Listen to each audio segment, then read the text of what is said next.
And welcome everybody to the Q3 update with SKAGEN Global. The agenda for today will start off looking at the portfolio and the fund, talk about the performance and the performers. Then we'll talk about cash flow and balance sheets, which is a cornerstone in the investment philosophy. Third point, we'll go through an investment case. And today it is waste management that we'll discuss in a bit more detail. Then a few words about the outlook, and at the end we'll address any questions that have come in. So with that, I think we can dive right into to the portfolio. And here you can see on the left-hand side the return year to date for SKAGEN Global in euros as of the end of the third quarter, so minus 21% roughly. Versus index 13.7%, so clearly sort of a negative absolute, and in relative terms also a negative performance. We'll address a little bit more the reasons sort of behind that, and talk about the detractors and the contributors in the fund. Also maybe worth noting that it is of course a different picture on an historical basis now compared to what things looked like at the end of last year. So one reason sort of coming behind this performance dip is that, we had a kind of a peak level at the end of 2021. So that has of course been shown by a more dramatic fall sort of so far in 2022. If we go in and kind of look at on an absolute basis, kind of the best and the worst names in the fund, starting with the best ones. We've had good performance from waste management, which is waste handling in the US, a fairly resilient business model, and probably seen as a bit of a safe haven during the current economic climate. Canadian Pacific, the railway, has also done well in Canada here, and it's also fairly robust business model, obviously a little bit more cyclical given the volumes, but overall good pricing power, and has benefited from that, and some optimism about the merger with Kansas City that we have talked about in the past.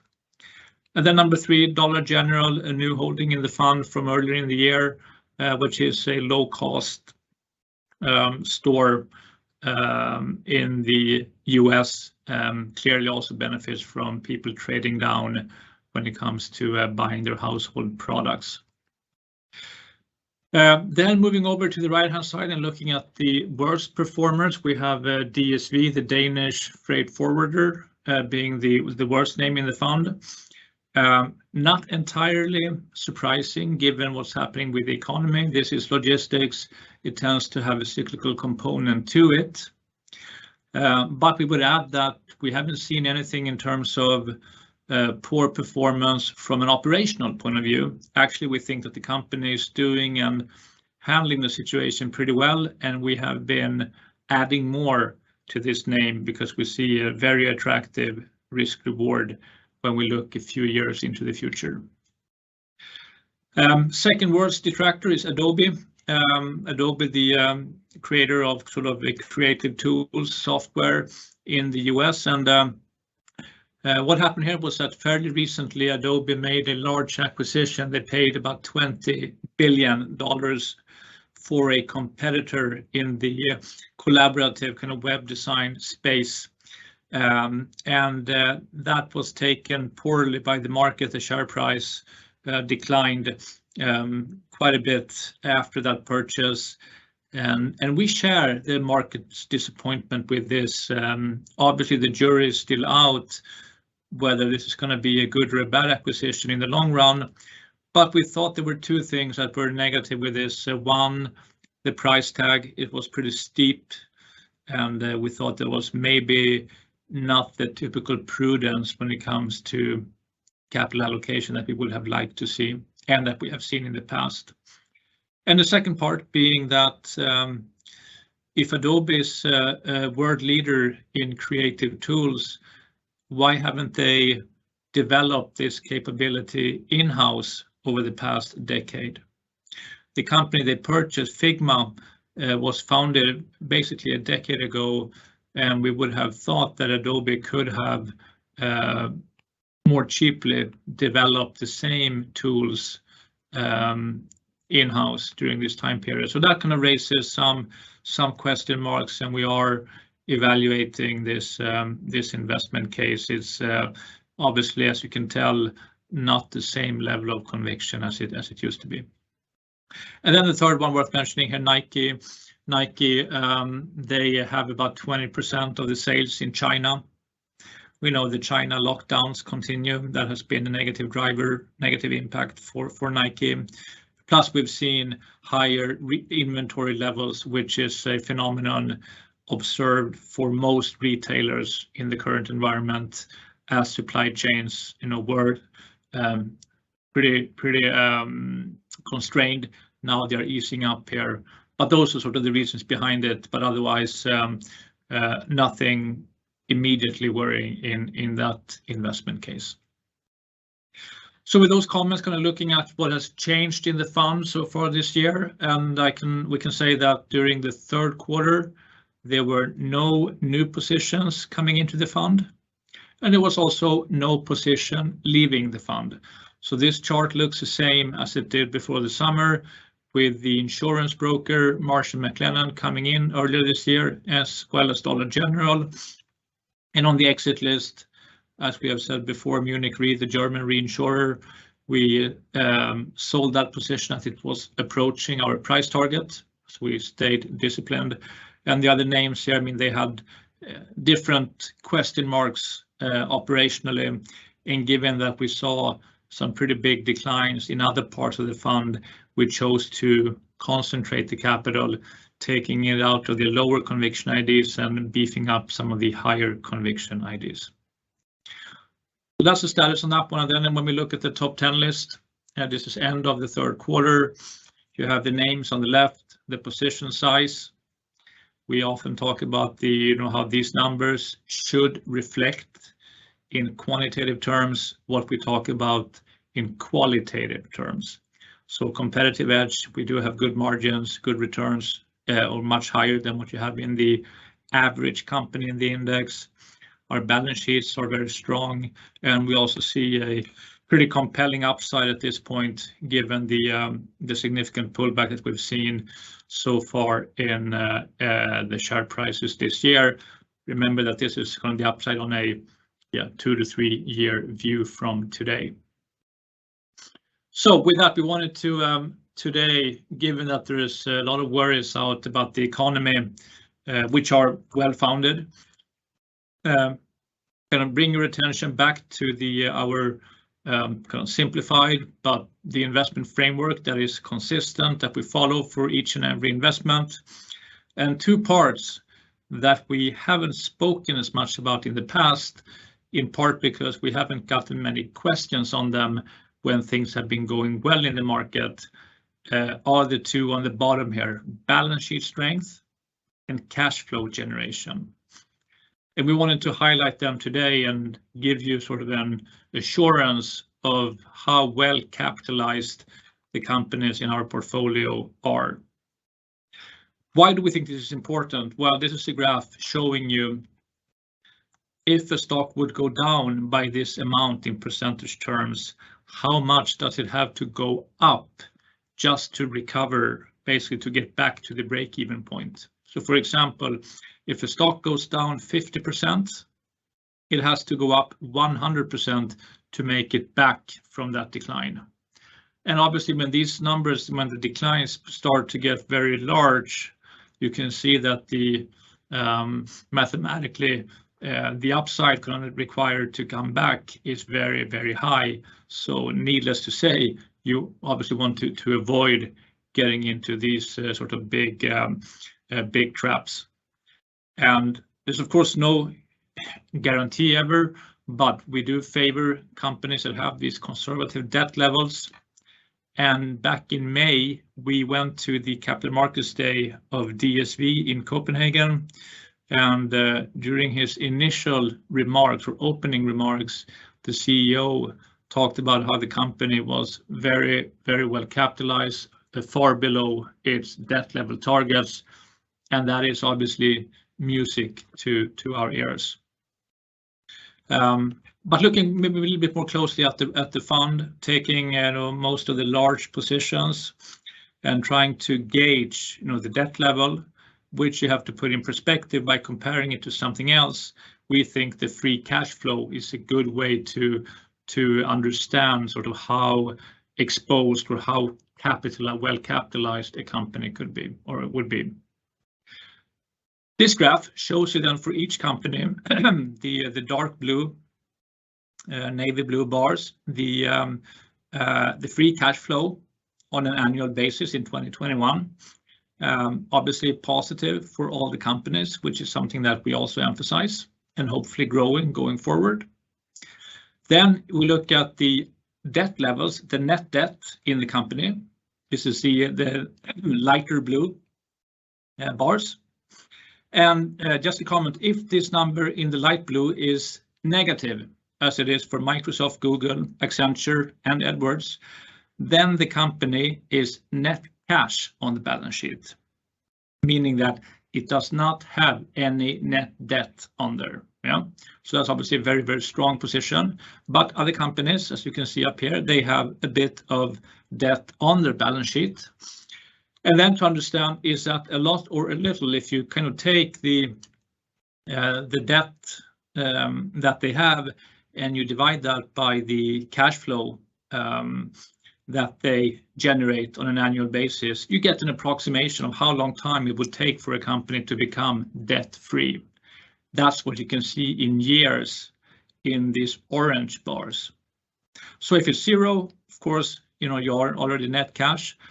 Some of the companies like Canadian Pacific Waste Management, they need 6, 7, 8 years to get there. That may sound like a little bit higher than normal, which it is, but also keep in mind that a company like Waste Management, they have a very robust and fairly, again, resilient economic model, business model, so they can have a bit of debt on their balance sheet without running into big problems, even during tougher economic times. But otherwise, Brown & Brown, Abbott, DSV, they just need a few years to get rid of their debt if they so wish to do. If you do this exercise across the whole SKAGEN Global Fund, you will see that around 40% of the companies today are net cash on the balance sheets. Yeah, at least at the end of last year. And when it comes to the debt payback period, so the time it would take to become debt-free, around 80% of the portfolio can become debt-free within 3 years or faster. Yeah, so we hope that this sort of sends a signal and reassures you that the companies that we have, they are overall in the fund very well capitalized. They can go through some tough economic times, but when we get to the other side of the tunnel and the market turns up again, they're still going to be around. They will be able to participate in the up market, and even some of them may be able to strengthen their competitive position because they may have cash or the balance sheet that would allow them to make some acquisitions or maybe hire some really good talent during these times when their less well-capitalized competitors are struggling. So that's something that's important to kind of take with you. And we'll come back to and touch upon it again when we go through the investment case. And looking at kind of the top 3 contributors and the detractors. In the past, we have talked about DSV, we have talked about Nike, we have talked about some of the other names, but Waste Management is one that we haven't brought up yet, and we thought it was a good time to highlight that company. So also when we do these cases, we remind you about our investment framework, and you can keep that in the back of your head as we go through the case to see that we are trying to illustrate how we think and how we incorporate these into the actual investment case. So Waste Management, it is the largest waste management company in the US. Yeah, and just to be clear, it is a fairly straightforward business model. It's not complicated. It is easy to understand. in the investment world, easy doesn't mean that it's a bad investment. As you might know, there's no style points for complex cases, and actually many times the easier the better is sort of one rule of thumb that we sort of subscribe to. Why is waste important? Obviously, if this doesn't work, there are a lot of complaints coming in. So the fact that you need to have a well-functioning waste management system organization in a functioning society, that is self-evident. And if we look at the fundamentals to begin there, this is a graph that goes back to the 1960s. As you know, as SKAGEN Global, we like to look at the long-term trends, not just what's happening in the past 2-3 quarters, but what about many years back, and ideally decades. And it shows you that the volumes when it comes to solid waste continues to grow, consistently grows over time, which makes sense because the population is growing, we consume more. Sure, we do some recycling, but overall it looks like the consumption goes up, has done in the past, and we think it will continue to do so going forward. So that is a good backdrop. It means it will be a rising demand for waste management services. Now, when it comes to competitive edge, one thing which is sort of core to the investment case of waste management is the fact that they are the biggest owner of landfills in the US. Why is that important? It's important because this is an asset, a strategic asset that is very hard to replicate. Imagine how easy or how hard would it be to get the permits, get the community buy-in to put up or develop some property or ground today into a new landfill. That wouldn't be very popular, obviously, in the area. So if you have those already in place, you have a very good kind of starting point. And that also means that waste management, they have the trucks, which is something pretty much anyone can buy some trucks and set up. But they also own the transfer stations being where you take, if you don't own the landfill, you have to take the trash to a transfer station, which would then go to the landfill. But they own that too, so they have the whole kind of value chain from collection to the landfill. And they also, to some extent, now begin to produce biogas from the landfill, and they can then use the biogas as fuel for some, not all, but for some of their trucking fleet. But overall, they are vertically integrated, which is something that not everybody is in the industry. In fact, most of the smaller players are not very well vertically integrated. If you look at the network, it is fairly dense in a lot of places in the US. And remember that this industry is to some extent consolidated industry. You have the top 3 players capture about half of the overall market. So that is also, it implies stability. And thinking back to the first picture, kind of showing you that mountain of trash, if this doesn't work, there's probably sort of a general sense that you want this service to function well. You don't want to have a lot of disruption. As long as there's no price gouging happening, the society is satisfied kind of when it kind of works as intended. So they have a good position there. They also have kind of a leg into the green energy, if you will. Look at all the windmills; they don't last forever. Kind of a wind turbine station, they last on average 25 years, give or take. And after that time, the rotor blades need to be decommissioned. And so far, it's not really viable to recycle those big turbine blades spinning. Instead, they end up in the landfills. So waste management can take care of them. It's just an example, but think about how many wind power stations have been built over the past 10-15 years. that will need to be decommissioned, in the next decade. So this will kind of be one stream of income, obviously not kind of by itself maybe changing the needle, but it is a good example of how waste management can kind of serve the community in a good way. Plus landfills, they don't last forever. One thing you can use them for is to put solar panels on there at the end. So just an example of how these different landfills serve also a purpose in the longer term. Then kind of shifting back to the financials, and one thing that we think is worth pointing out here is about the share count. If you look at this chart, it shows you the share count for waste management starting in 1996, and it kind of goes up because in the 90s the company was mismanaged. Yeah, it was pretty mismanaged during that period of time for different reasons.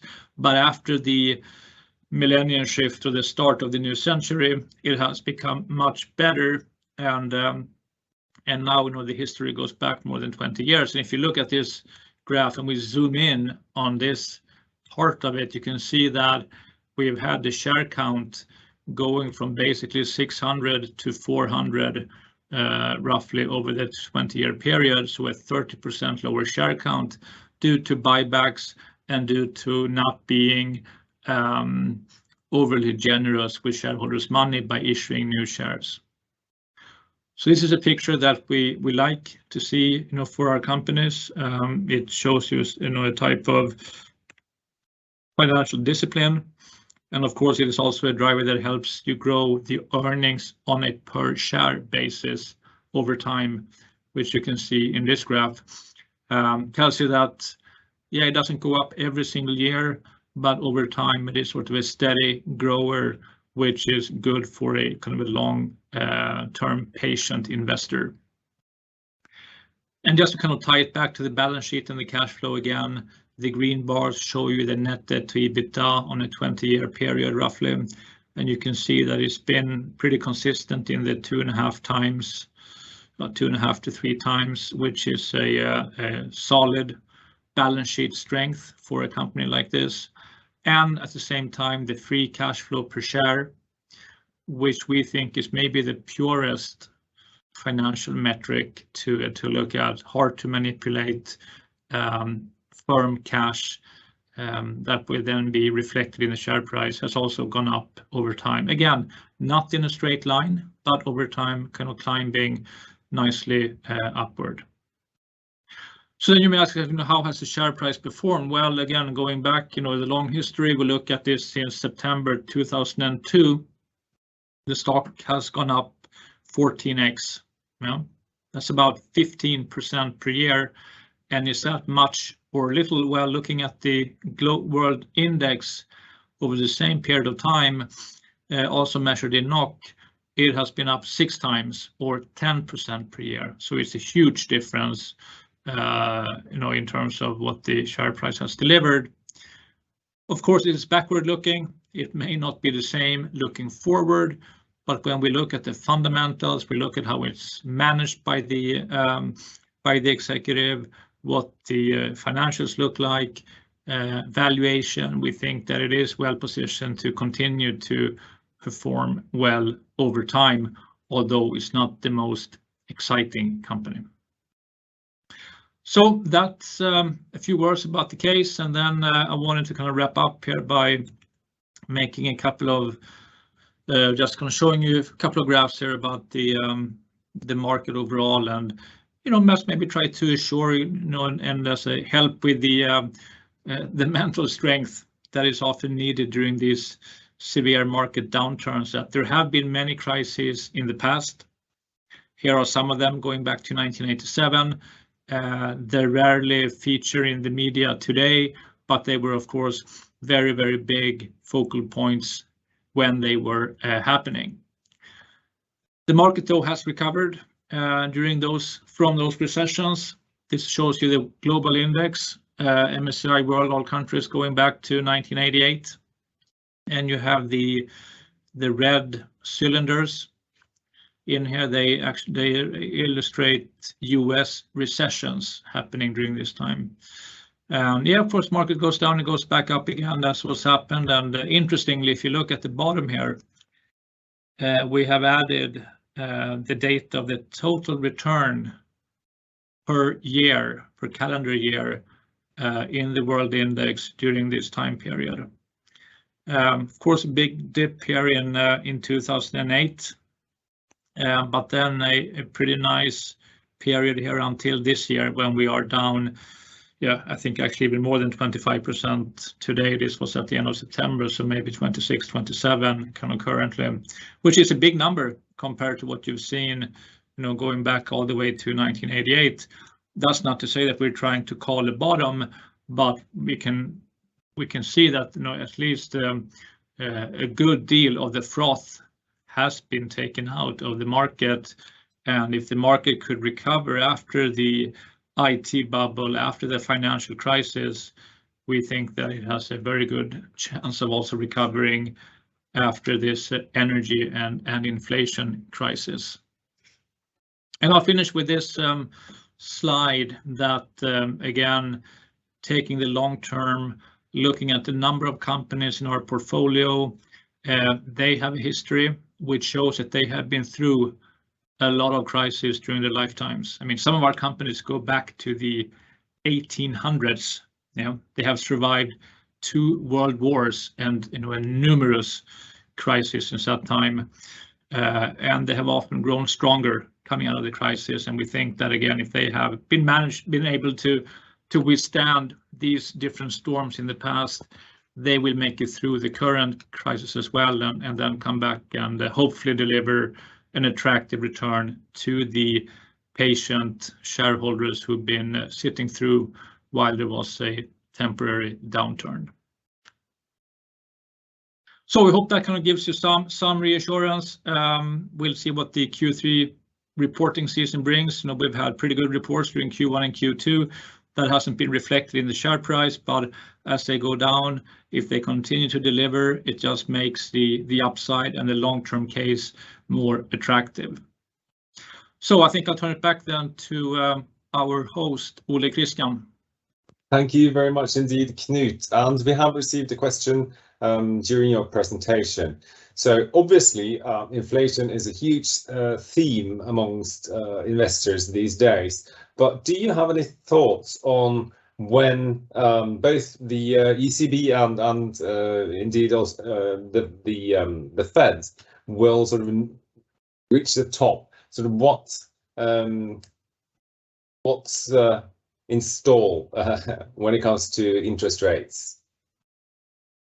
Yeah, that's a good question, and I wish that we had the exact answer to that, but I don't think that we have it, and I'm not sure that anybody else really has a clear answer to that one either.